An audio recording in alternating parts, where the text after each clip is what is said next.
Hello, everyone, and welcome to the show, Stress Free IEP, where we help families build their village so they can raise their neurodivergent children with confidence, clarity, and support. I'm your host, Frances Schefter, special education attorney, advocate, and a fellow parent walking this journey with you. Whether you're joining us live on Facebook or YouTube or listening later on your favorite podcast app, we are so glad you're here. Let's dive in and meet today's awesome guest. Today's guest is Robin Rinearson. For 44 years, Robin was an optometrist specializing in visual issues, presenting with genetic anomalies, developmental disorders, neurological disorders, and in ocular disease and primary care. Then she retired in 2021, and as a retirement project, she opened Jake's Ice Cream to employ her nephew, Jake, and other differently abled adults in jobs that are challenging and meaningful. 3 years later, she opened Jake's Gourmet Popcorn, again employing differently abled adults. Robin, welcome to the show. Thank you. I'm happy to be here. I'm so happy to have you. So from optometrist to owning a retail store, big change. Huge, right? Huge change. So this came about because my nephew, Jake, had a job. And over COVID, because he was in a sheltered workshop kind of a program, the business that had the sheltered workshop within it continued to function on a limited basis during COVID, but they cut out all of the young adults that were part of the sheltered workshop. So when Jake was unemployed for a year, his behavior got pretty awful.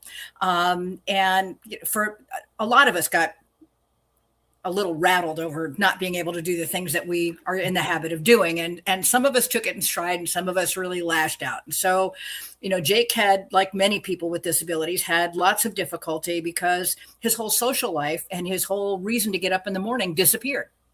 Right. So at the end of a year of his unemployment, I talked with my brother and I said, look, we need to do something. We need to come up with some kind of a job for Jake, a business that nobody can take away from him. Because during COVID, even though it was difficult, we managed to keep our practice open. We wore masks, we wore gloves, we had air purifiers, we made people wait in their car until they came in. We limited exposure to things. Nobody in my practice got sick until things were opened up so that you could go out in public again. Then they got sick. Okay. So we demonstrated that you could do this successfully. And I thought, well, we could do this doing any kind of a job. And so to take away that huge piece of somebody's life where they don't have a lot of control over things anyway, I'd like to avoid doing that again. So anyway, long story short, a friend of mine talked me into doing an ice cream shop. And so I said, okay, I didn't know the first thing about ice cream. So I went looking for space. I found space. The manager that I hired, the general manager I hired, happened to have been one of my patients from when he was 8 years old. I knew his whole family, going back to his grandparents, aunts, uncles, cousins, you name it. He's a chef. Wonderful guy. I asked him if he would step in and be the manager for the shop. He has a niece who is on the spectrum. So he was somewhat aware of how to talk to and how to deal with people that are neurodivergent. Very kind, gentle soul. Anyway, long story short, the two of us went to Scoop School. Of course, it was online because this was during COVID. We opened the shop during COVID. And so we couldn't be on in-person kinds of things. So we watched a lot of videos. We bought all the equipment. We set up the shop. And the friend of mine who talked me into doing this came on our first day when the equipment was there and helped us work through exactly how you use the equipment so that we wouldn't make too many big blunders. Right. So there's always going to be a blunder. Well, some of the blunders are delicious and some of them not so much. So in any event, so we went through all of that. And the first 11 people that I hired to work in the ice cream shop were out of my patient population. Because among the things that I enjoyed about practicing was not the medical piece of it, but getting to know my patients as friends and somewhat family. So as as I was working through getting this done, it took about a year. People would come in and ask what was new, what's going on. I said, well, I'm looking to open an ice cream shop. This is what I'm going to do. And a number of them said to me, would you employ my child? And I said, okay. And they said, we'll need an application. And I said, okay. But I fully expect to employ people that have zero skills. Right. So we can have an application. The application, you can tell me when they're available to come to work, but I don't really expect anything in the form of a resume with, some set of job skills like you would normally find. So anyhow, we developed a little bit of an application. I talked with a number of job coach providers in the Washington, D.C. area, and I didn't understand at the time that we opened the shop the difference between a group job coach and an individual job coach. The group job coach sounded ideal because I had a wide spectrum of people that were going to be working in the shop. And ultimately, it might have been ideal, but, and there's a big but for this, you have to have at least 4 full-time employee equivalents to get a group job coach. That means everybody that has that level of need has to work at the same time for the job coach to be there. And the job coaches for this work from 10 to 4. They work 10 to 5. They don't work afternoons, weekends, evenings, which is when food service is the busiest. Right. Exactly. So, all right. So I signed up for this group job coaching thing, and it was fraught, as you can imagine, because many of my employees are on SSI, SSDI, they're on Medicaid. They have a limit to how much they can earn. And by that limit, sometimes they're limited to only work 1 day a week, sometimes only 2 days a week, sometimes for just so many hours. We have to count tips in with their hourly wage and backtrack to figure out how many hours they can work before we exceed their limit and they start to lose their benefits or have to give things up. So it's a complex formula that I've finally gotten my head wrapped around. But so working with the group job coach was not ideal, simply in terms of when they were available and who had to be at the shop at the same time. So I had people who were least able to handle customers all there simultaneously. And I had to have a second group of people working so that when customers came in the store, they could be handled. They could have their ice cream scoop, their milkshakes done, the register run, what have you. So we parted company slightly less than a year after we started, primarily because when that particular company had signed an agreement to provide a group job coach, they also agreed to provide a backup job coach for this group for when this individual was on vacation, they were out sick, there were, unforeseen issues, and they couldn't show up. Well, in the 10 months that they supplied a group job coach, we never had a backup. I won't say never. We had a backup on about 3 days, which to me is close to never, because when this person was out, I personally had to step up and be there the entire time, working with all of these people myself. So, which is, I enjoyed it, but I had other things to do.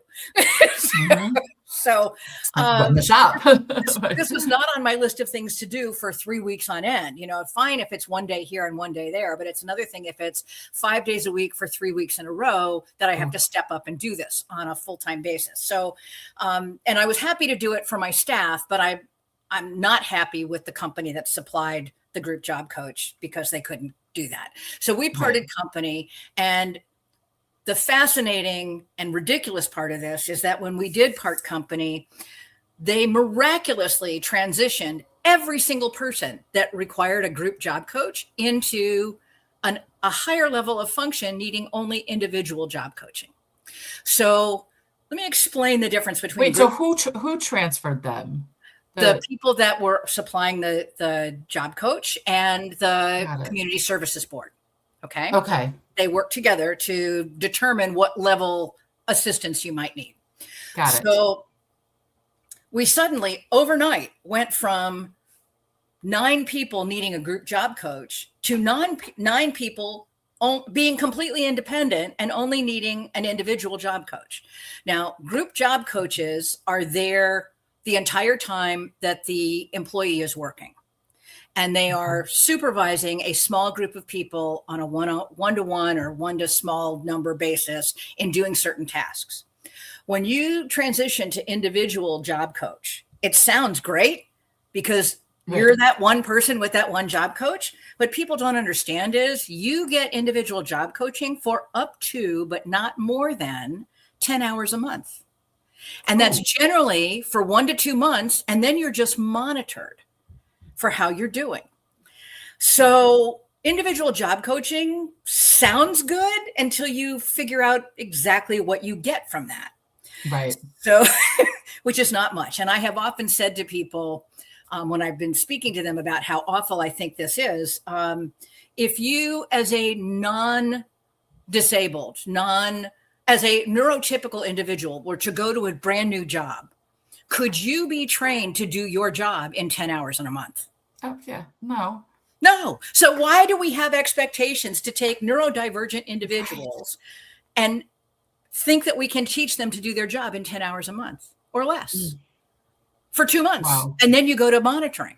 So this is crazy making for me. So,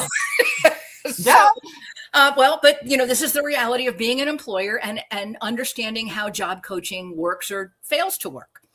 Fortunately, because we had a wide range of individuals working in the shop, and I employ now 24 individuals in the ice cream shop. Wow. Only 3 of them do not have a disability, including the managers. Okay. So we have some fairly high functioning individuals that were perfectly happy to step up and be a mentor to the people that needed more one-on-one hands-on help. And so then we had to change scheduling around so that we had a mentor with a person that needed more help because we no longer had the group coach, and the individual coach isn't really there. The other issue with job coaches in general is that they're not trained in food service. They're not trained in a number of jobs that are out there. And I hate to say this because it sounds really kind of nasty, but their training in being a job coach is teaching people how to vacuum, how to empty trash cans, how to clean windows, how to roll silverware into a napkin, menial tasks that don't necessarily have a follow-on. If you're going with a group of people in a van to a business office or a condominium or whatever, and you're going to be doing the entire building, you can have one job that you do all day long. But in the real world, in a food service environment, there isn't one thing that you can do all day long. You have to do multiple things. The other very odd, peculiar, and makes me crazy thing about job coaching is, as the owner or the general manager of the business, I could not ask the job coach to teach my staff to do the next skill because they don't work for me. They work for that person or that person's parents. So when they had mastered something and we needed to make the next transition to the next skill set, which the job coach didn't know how to do, I had to then ask the parents to please contact the community services board or How is that helpful? Oh, it isn't. It isn't. But this is how convoluted it is in the work world. So stand on your head in the corner and whistle Dixie. Exactly. So anyway, so I would have to ask the parents to ask the job coach to teach them the next skill. And if the job coach didn't know the next skill, they would come into the shop. We would teach them how to do that. But that was then taking up some of the hourly time for training that staff person. Oh, geez.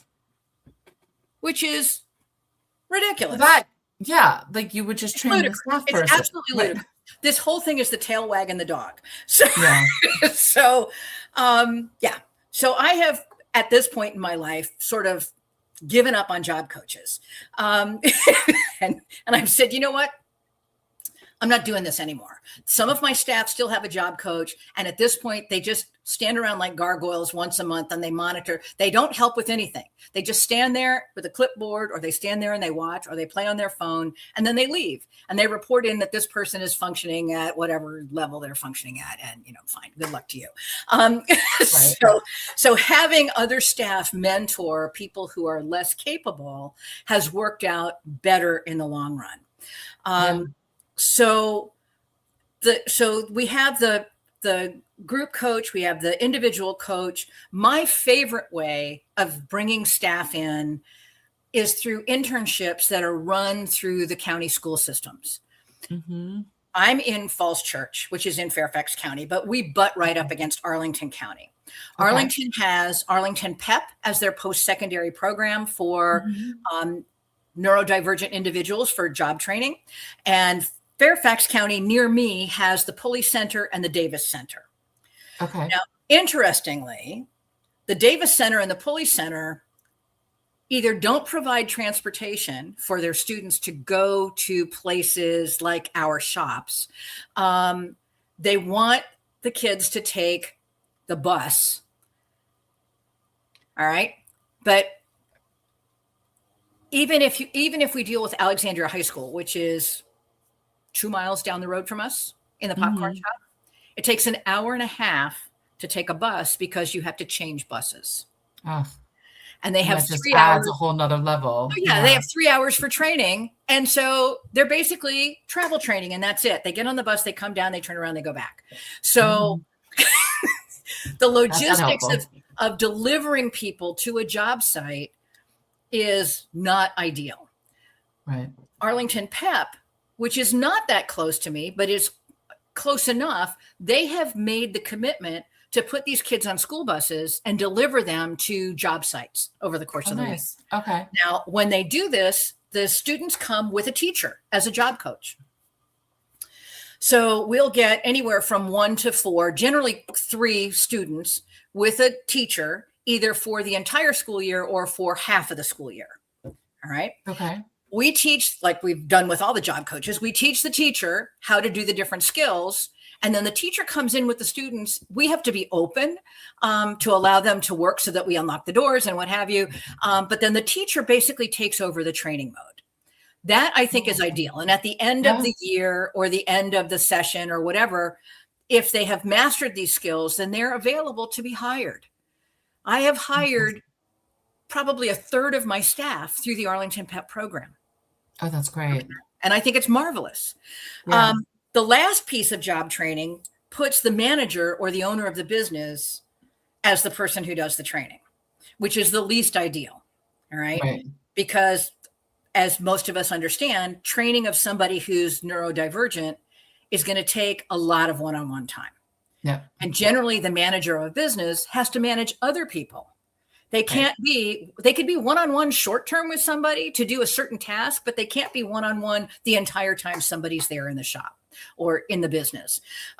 So same thing with the owner. Now, like I said, our managers and I have stepped up and filled the gaps for training, but that's the least ideal way to do this. So let's talk about transition training or transitioning from school to a job. All right. So as I said before, the most ideal thing is the internship programs through the schools as a post-secondary thing, where they come as a small group with a teacher, and it's a minimal burden on the business. Right. Minimal burden. And maximal time for these kids to learn how to do things, because then the teachers reinforce those skills when they go back in the classroom. Even if they're not there the entire time, they're reinforcing stuff like personal hygiene and showing up on time and hand washing and, all the different things that need to be done. They go over stuff. They show them videos. That's not necessarily going to be done. Well, I'm going to tell you, it's probably not going to be done at all by a job coach. Right. so it's different. Right. It's different. Yeah. It's a whole different thing. It's a different world. Yeah. So the transition training actually starts at home, not in the school system, where parents have to have a very real expectation that their kids need to be able to do certain things completely independently, starting with personal hygiene. They can't smell bad and come to work. They can't have greasy hair and not brush teeth and come to work. All right. So that starts at home. Right. Teaching them to do their own laundry. Whether they do it perfectly or not doesn't really matter. They need to learn that they need to load stuff into a machine. They need to push a button. They need to transition it to the dryer. Those are skills that have a sequence of things that they have to learn that become a pattern. Washing dishes, not using the dishwasher, but hand washing dishes. They might want to use the dishwasher afterwards, but if you're going to be in food service, you have to be able to wash things by hand, and then you put them in a dishwasher to sanitize them. Or you put them in a 3-part sink in sanitizer to be done. But the item has to be clean first before you get to that. Right? So being able to inspect their work and understand that they have actually cleaned something before it needs to be sanitized, before it goes into the sanitizer part of the sink, that starts at home. Cleaning up after yourself, picking things up and putting them back where they belong. For every job, that's a necessary thing, because those are the little things that drive bosses crazy when you can't do that. If you pick something up and put it down someplace else and then you walk away from it, nobody can find it later. Right. So it interrupts the flow of how things work within any particular business. Parents also need to understand when their kids are done with school, when they have transitioned out of these post-secondary programs, or they've finished high school and they're not doing a post-secondary program, their kids are not in school anymore. So they don't get summer break. They don't get spring break. They don't get Christmas break. And asking an employer like me, who runs an ice cream shop, for their kid to take a month off for summer break during the high point of busy season. No, it doesn't work. It doesn't work. So we have, the ice cream shop has been around. It'll be 5 years just earlier this month. Finally, we have the parents and the staff getting their heads wrapped around, take your vacation in the winter, take your vacation in the early spring or the late fall when we're not busy. If you take your vacation when schools are out, that's when we're busiest. If you're not there when we need you, I won't have space for you in the winter when we're not busy. Correct, because you're going to have to hire somebody else when you're busy. Right. Now, one of the other issues with employing differently abled adults, if they have a job coach, is that they have to be employed year round. They cannot be seasonal employees. So I can't take somebody on just for the busy season and then say, okay, you're just here for the summer and we'll see you later. Next summer, you can come back. Can't do it. So what we have to do is expand hours during the busy season and reduce hours, but they have to work at least 1 day a week during the not busy time. Got it. Yeah. Right. So makes for a lot of interesting convolutions of combinations of people. Not easy. It's tricky, but it can be done. Parents need to work with their kids with money. Now, pretty much almost all kids, even the most significantly handicapped kids, can work a cell phone. All right. Cell phones are ubiquitous. If you can find your favorite game on a cell phone, you can find Facebook on a cell phone. You can do a number of things on a cell phone. You can work a cash register. Yeah. Because it's just a giant cell phone. All right. Now, what you can't do necessarily is make change. Now, 90% of our sales in both shops come through credit cards or debit cards. So change isn't an issue. But 10% is cash. The register will tell you how much change you have to give somebody. If you put the right amount in, of what the person gave you, right? So our cash registers are set up so they have to just put the items in and the cash register adds it up for you. You don't have to do by dollars. Right. But I'm saying, like, if somebody has something that's, $19.50 and they gave you $20, right, the person has to make sure they put in $20. Right. The register doesn't let you proceed with a cash transaction, at least anymore, until you put in how much has been given to you. Right. But you have to know. Right. You have to know, you have to recognize what it is. You have to enter it in, and then the register will tell you how much change you have to give. Now, here's the next kicker. For the first year in the ice cream shop, I went to the bank, and I will tell you, I got no less than 600 $1 bills a week from the bank.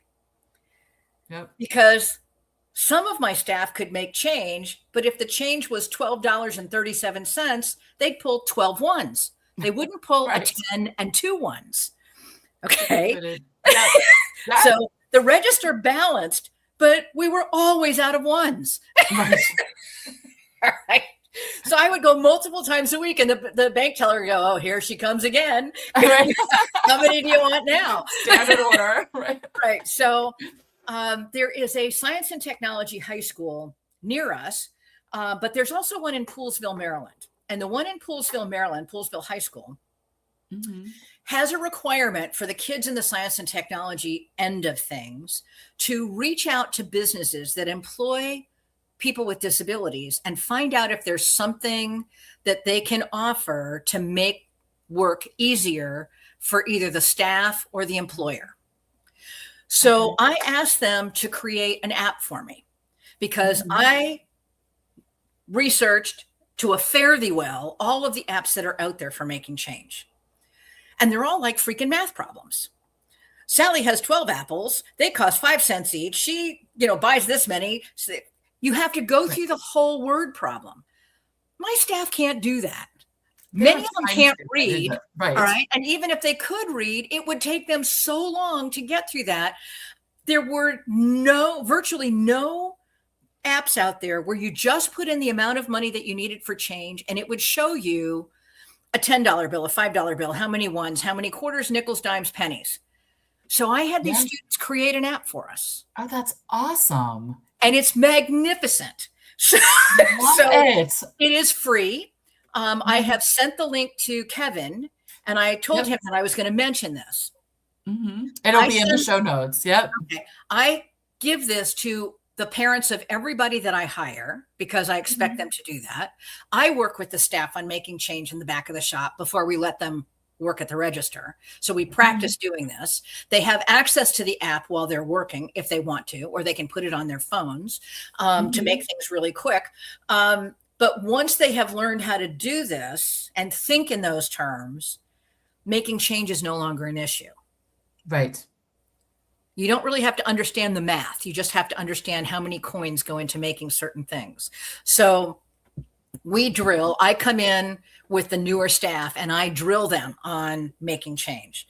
Part of my interview process is to pull a register, money case, if you will, and say to somebody, give me $8.67, please, and see if they can do it. Okay. So that's part of my interview. Can you make change? Yes or no?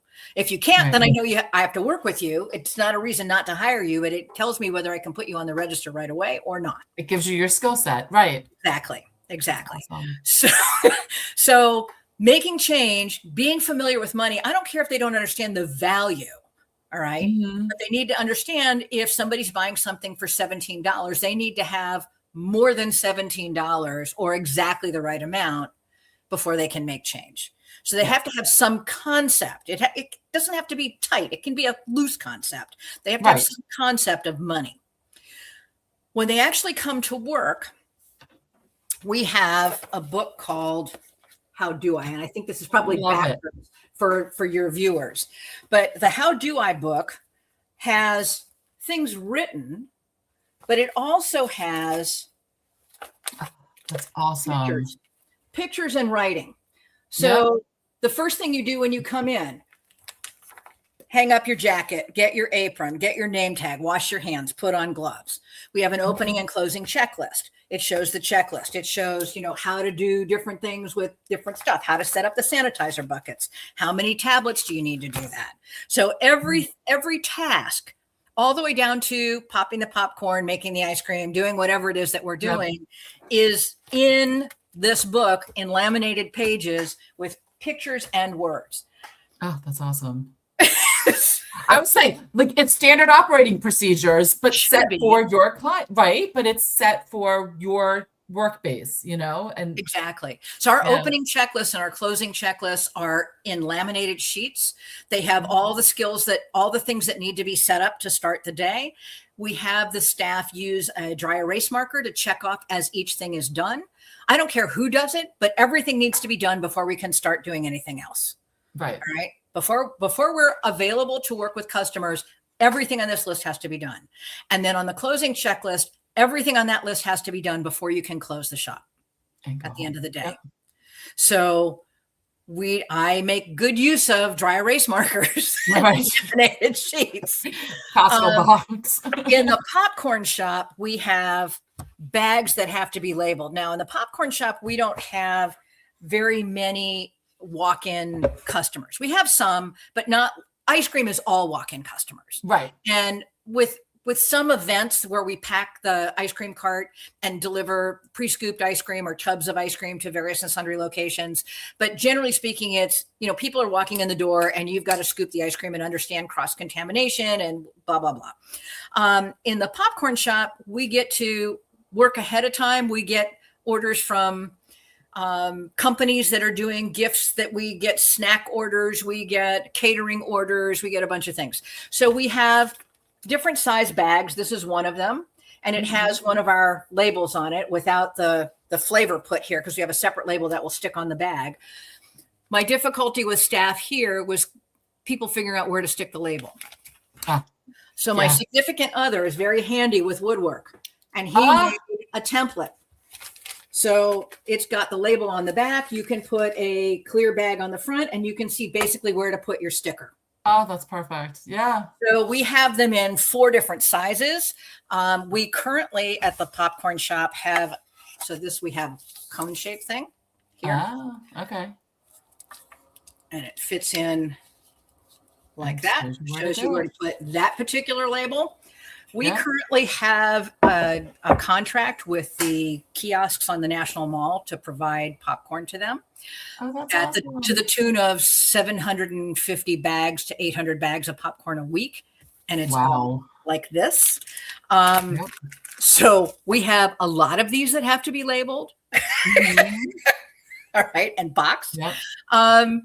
This bag is particularly problematic because it requires a twist tie to go on the top. Yeah. And so that fine motor skill is real. Right. Neurotypicals have an issue with those. Yes. So I have purchased a $2,000 twist tie machine. Oh, jeez. So that. But it's worth it. It looks like a giant stapler. It's only about this wide. It's about this deep. It sits about yay high. And you put the popcorn in the bag. You curl the top around and you put it in there, and it runs the twist tie around it and cuts it. Oh, that's awesome. So when we first got it, my staff managed to destroy it in the first 3 days that we had it.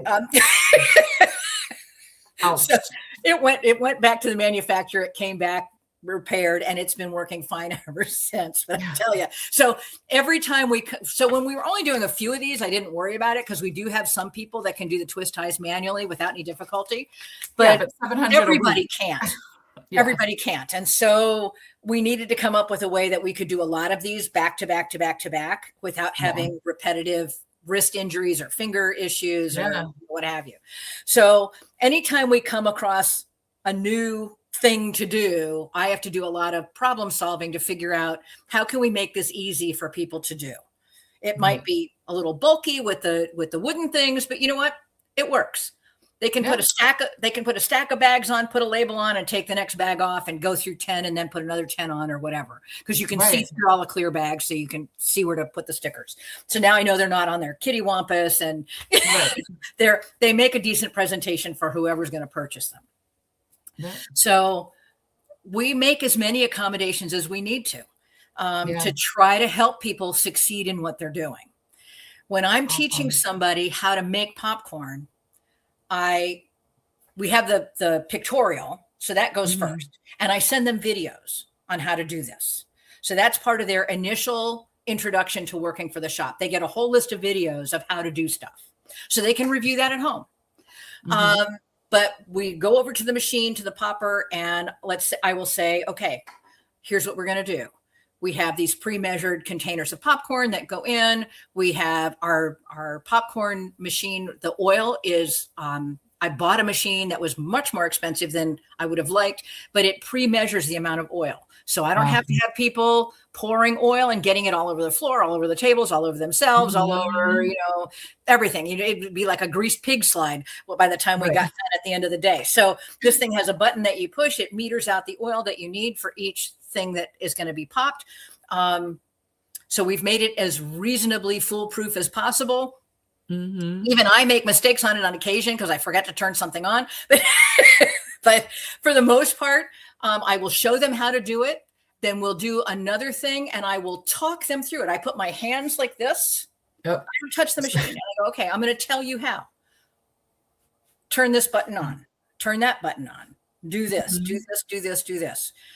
And then they do that with me directing them. And then the third time they do it, I go, okay, now you tell me what you have to do. There you go. All right. The best way to learn how to do anything. That's right. If they have to tell me how to do it, then it sinks in. Now, on every piece of equipment that we have label tape that explains what you need to watch for, what temperatures you need to turn things off at, things like that. So there are reminders there. It doesn't have to be totally committed to memory. So we have as many helpful hints as possible. Now, in the ice cream shop, our containers for the ice cream are in 4 different sizes. My staff doesn't understand the difference between 4 ounces, 6 ounces, 8 ounces, 16 ounces.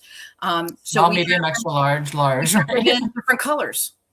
So they know to pick what color for what size. The scoop handles are colored at the end of the handle for the kid size scoop or the small scoop versus the large scoop. So they know what color handle to grab for to get the correct size scoop. That's amazing. Well, there are things that you can do that you don't think about. Right. Until somebody makes a mistake and then you go, oh, how are we going to not do this again? Right. That's usually where learning occurs, right? It's like a big exactly. But you have to solve it. So you have to, if you're going to be an employer of the neurodivergent group, you have to be a problem solver. Yeah. And you have to be flexible. So patient. Yeah, and patient. But that's fine. I will tell you that I ran my practice for 40 of the 44 years that I was in it. My dad started the practice. My mom was an accountant and she was the office manager. But the two of them were ready to retire. They were backing out. And so we had 4 docs and 20 staff working in that practice before I retired. So I understand how to run a business. Yeah. Okay. Which is very helpful. I mean, it conveys to any kind of business. It doesn't have to be healthcare versus food service. So understanding how to do those things is a critical piece of running a business, but also getting the staff and the parents of the staff to understand that this is actually a business and not a daycare program. Right. Yeah. Right. So planning ahead when you're going to be gone rather than, oh, I forgot to tell you we're going to be gone for 2 weeks. How'd you forget? Yeah. This is employment, not daycare. Right. It's a real job. It's a real job. Yeah. And your adult child is a key player in this job. I love working with this group of people. They are pretty universally honest, guileless. If they make a mistake and you ask, okay, what happened here? They'll tell you. Right. All right. They'll tell you. They're not going to lie. They're not going to, it's generally speaking, they won't lie. And they'll tell you what happened. You go, okay, let's try not to do that again. And if you have this to do, if this happens again, here's what I want you to do instead. Right. All right. They don't get yelled at. All right. Yeah. Because we understand that forming opinions and drawing conclusions does not come easily. So we have to sort of teach that problem solving to the individuals that are working there. Exactly. But they want to be at work. They are generally happy to be there. They don't get fed up with and tired with doing certain things. They're excited.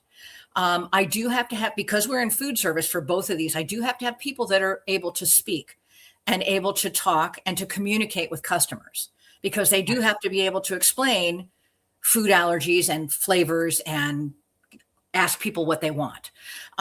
So I will tell you that my crowning glory of employment is in the ice cream shop.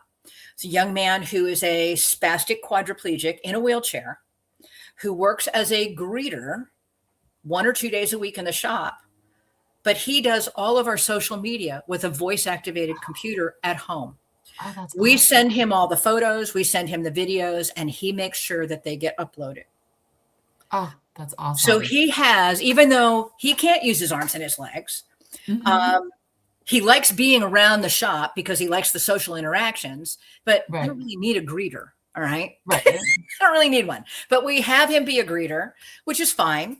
So that he gets that social interaction. So he's not isolated and doing things in a Right. vacuum. And then he does a lot for us when he's at home, and he's on the clock when he's doing this at home. So he clocks in and he gets paid for however many hours he puts in for putting things up Awesome. on the sites, and off we go. That is So amazing. I try to make employment be something that if somebody leaves us, they can go get a job doing something similar for an employer who isn't in the habit of hiring differently abled adults. Right. Because they have that skill set. All right. Yeah. So I have to ask you, where in Virginia Falls are the Church. shops? In Falls Falls Church. Church. Okay. So in Falls Church, there are 2 shopping centers because they're not co-located at the moment. The popcorn shop is in Seven Corners, and the ice cream shop is in the Barcroft Plaza Shopping Center at Columbia Pike and Lincolnia Road. Okay. All right. So so you're making me cross the bridge, but that's okay because I'm in Maryland. I'm currently looking to purchase a building to put both shops together under one roof because I didn't realize that popcorn was seasonal. I thought it would be a year-round thing. Yes, its busy season is in the fall and winter. Oh, that makes sense. And we do a lot of shipping. Yeah. But the busy season for ice cream is in the late spring, all summer, early fall, and is heavily tied to the school schedule. When school is out, we're the busiest. When school is underway, we're not so busy. So I'd like to put them both under one roof. So finding a location where I can purchase, because I actually own the condo, the 4-unit condo thing where my practice was, and one of my partners would like to buy me out. I'd like to do an exchange and pick up another building because that's not suitable for food service. Unfortunately, it's a professional complex. Oh, yeah. Now I could probably twist arms if need be, but if I can find something, that's my next plan in my failure to retire or my retirement failure events here will be to buy a building and move both things under one roof. And so we'll have more space for storage because currently now I use an entire room in my house for the extra stuff that we need for the ice cream shop because it's so tiny. We don't have storage. I'd like to have more seating for people to come in. That might improve sales in the winter because right now we have, 3 tables. Yeah. Right? Or you go outside. Visit. Right. It's inhospitable in the winter to be outside eating ice cream. Yeah. But we're still done. Yes, it is, but not to the degree that it needs to be. So right. No, but that's awesome. Oh my God, I'm so excited. Now I'm like, because I wasn't sure where you were, and I've had people so we have Sunflower Bakery in Maryland, right? And then Spectrum. And one of my neighbors actually works with Sunflower Bakery. Oh, awesome. Dottie Bennett. Okay. I don't know how familiar you are with, but Donnie Bennett is a big supporter of Sunflower Bakery. No, I just know it's here. I should probably reach out to them and have somebody on. But in Pennsylvania, Spectrum Fudge, which is actually a similar story. The parents kind of quit their job and bought a fudge shop to provide employment for their son. Well, that was easier than I did because I started from scratch. So, if I had this to do all over again, I would try to find somebody that was selling a business that was already built out. Yes, but most business owners. I went, okay, sounds like a good idea. Let's do this. Right. But it worked. It's working. It's working. Yeah. No, I love it. I can't wait to come visit. And my kids are going to be so excited. Like, wait, we get to go get ice cream and popcorn. Yes. So this has been so awesome. I love it. And I love what you're doing for the community because it is so needed. Our kids for that transition. There's not a lot out there for them. And I know, but like having meaningful employment. Not just stuffing envelopes or emptying the garbage, and actual meaningful employment something is so that you important. Could take with you and go someplace else if you needed to. Yeah, is so important for all of our differently abled adults, especially of like having that sense of purpose, reason for getting up in the morning. And they like being part of a team, right? And the other thing is that they're very accepting of each other's quirks, so they don't criticize one another as a general rule. So they tend to really, it's endearing to see how close they are. In the wintertime, when the ice cream shop is not very busy, Adam, the young man who is in the wheelchair, he has a bingo set up, and we'll open the shop 2 hours early just for the staff to come in and play bingo. And Oh, I'll have different prizes that they can earn so that they have a social gathering that's not work. yeah. The manager there, Stacy, has different events that she has around the holidays where they come in and make ornaments, and they'll do like a potluck thing. So again, we try to make it a social thing as well as a work environment, because most of my staff doesn't drive. And so they rely on either Uber or Metro Access or Mode Care. I don't know, whatever it is, the Medicaid's variety of transportation, whatever, to get around. And so, a social life is not something that they can access readily. Right. Yeah. Because they're totally dependent on somebody else to deliver them someplace. So we try to do social things as well. And we do off-site ice cream catering for schools, for churches. What just happened? Oh no. I just lost her. I don't know what happened. Okay, everyone. So I am not sure what happened. I do see that we are still live. So I guess something happened with Robin and she got disconnected somehow. I don't know how, but there you are.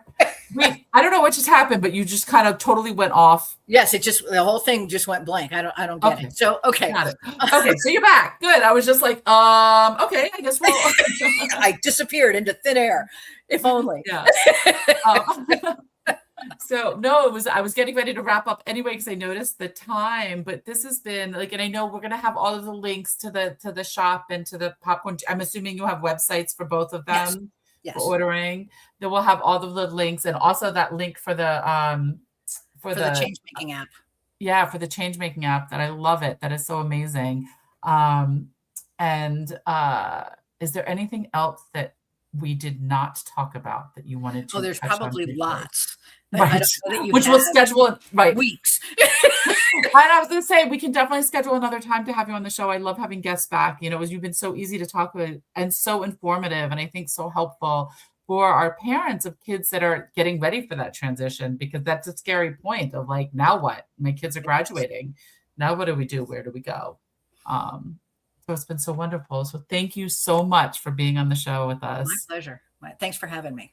Of course. And thank you all for joining us on this episode of Stress Free IEP. We hope today's conversation gave you new tools, insights, or just a little more peace of mind as you support your neurodivergent child. Don't forget to subscribe so you never miss an episode. And if you found this episode helpful, please share it with someone in your village.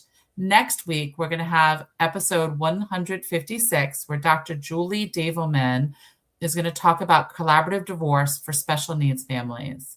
You can always learn more and connect with me at chefderlaw.com or follow along on social media. Until next time, remember, you do not have to do it all alone.